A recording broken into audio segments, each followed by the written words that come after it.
증문즉답 세상이 시뮬레이션이어도 상관없다는 것에 대하여. 세상이야도 요지경이다 보니 별의별 직업이 다 있는데 전생을 연구하는 직업이 있다는 것이 놀랍다. 전생을 연구한다고 하니 한편으로는 호기심도 생긴다.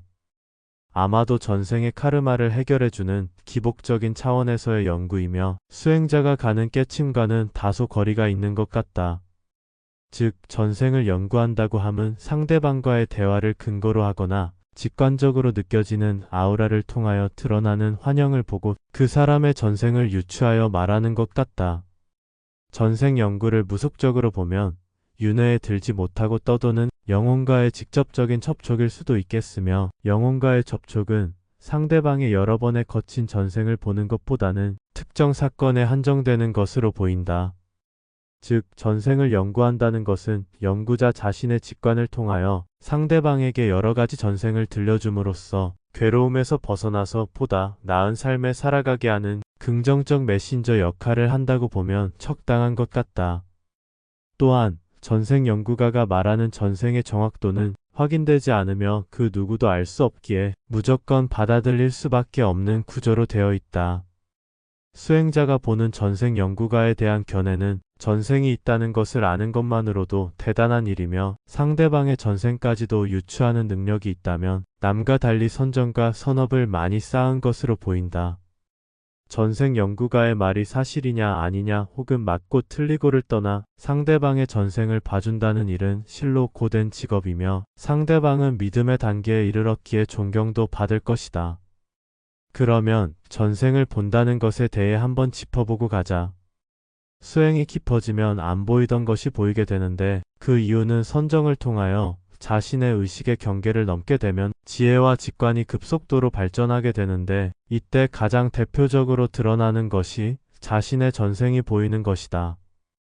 그러나 수행자는 드러나는 자신의 전생에 집착해서는 안 되며 여러 번의 과거 전생을 보려고 애써도 안 된다. 오직 자신의 전생을 한번 본 것으로도 충분하다. 자신이 윤회한다는 확신이 생겼으면 전생 보는 일은 그만두어야 한다. 즉, 전생을 본다는 것은 윤회한다는 확신을 얻기 위한 수단이다. 윤회한다는 것을 확실히 알았으면 자신의 전생이 어떠했는지 세세히 알려고 할 필요가 없다. 왜냐하면 한번 자신의 전생이 보이면 또 다른 전생이 보이게 되고, 결국 전생의 시나리오가 애틋하여 집착하는 마음을 내게 되고 수행자로서 바람직하지 못한 전생 노름만 늘어나기 때문이다. 중요한 것은 자신이 윤회하고 있다는 것을 아는 것이지, 과거의 전생이 중요한 것이 아니고 지금 이 현실에서 어떤 수행을 하며 무엇을 깨우치느냐가 중요하다. 간혹 깨친 수행자는 이 세상을 시뮬레이션이라고 말한다. 결론적으로 이 세계가 시뮬레이션이든 아니든 아무 상관없다. 결국 자아라고 하는 것이 실제하느냐인데, 필름 영상이 마냥 끊임없이 드러나는 지금이 연속되어 지나간다. 행복도 지나가고 괴로움도 지나가고 모든 것이 지나가며 변하기에 고정된 실체란 없으며, 인연에 의하여 연기하는 현상만 있기에 집착이 소멸하는 수행을 하는 것은 깨침의 과정이며 훌륭한 상태이다. 그러나 이것은 자신의 의식 내부에서 나오는 자아의 상태이다. 핵심은 세상이란 우연인지 필연인지를 볼 수 있어야 한다. 즉, 인과와 윤회가 어떻게 적용되며 순환하는지를 알아야 한다. 설령 모든 만물이 가상의 시뮬레이션이라고 해도 그 시뮬레이션조차도 시스템이기에 자신에게는 현실인 것이다. 즉, 자신은 인식할 수 없는 무언가 알지 못할 시스템에 굳건히 갇혀 있다는 사실을 알아야 한다. 자신이 사는 세상이 시뮬레이션이라는 것을 인지하였다고 하여도 그것을 아는 상태에 멈추는 것이 아닌 거대한 시스템에 갇혔다는 사실을 알아야 한다. 물론 사유가 깊어지면 현실이 시뮬레이션처럼 느껴지기도 한다. 그러나 궁극적으로 보면 시뮬레이션이냐 아니냐는 아무런 상관이 없다.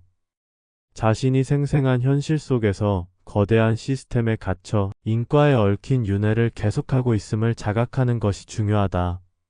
수행자가 공성을 터득하고 무여열반에 이르는 것은 모든 집착과 미련이 소멸하여 존재 시스템에서 벗어나는 훌륭한 인자를 만드는 과정이다. 살아서나 죽어서나 잠에 들어서나 언제 어디에서나 자신의 의식인 자아가 있다면 그곳은 실제하는 현실이다. 집착과 미련이 사라진 후의 자아는 아무 문제가 되지 않는다. 오히려 자아를 통하여 존재 시스템을 알게 된다. 생사이러하기에 아무렇게 되어도 상관없다는 견해는 우수하지만 자신과는 아무런 상관없다는 생각이 문제가 된다. 윤회하면 까마득히 잊고 또 아이로 새롭게 태어나서 처음부터 다시 시작해야 하는데 그때도 매번 지금과 같이 생사이러하다는 보장은 그 어느 곳에도 없다. 자신의 자아가 윤회를 소멸시키고 인과를 소멸시킨다고 하여도 그것은 자신의 마음인 것이지 보이지 않는 시스템과는 상관이 없다.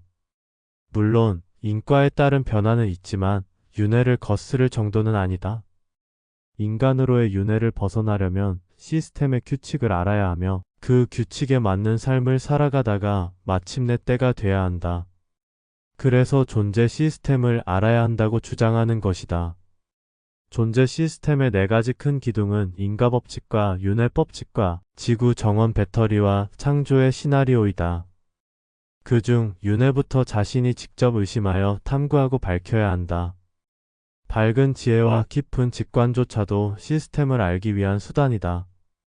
해탈의 상태에 머무는 것은 각자 자유이지만 해탈의 상태까지 도달하였음에도 더 나아가지 않는다면 본인은 못 느끼겠지만 애써서 터득한 해탈이 아깝기만 하다. 마치 긴 칼을 손에 쥐고 사과를 깎는 아쉬움과 같다.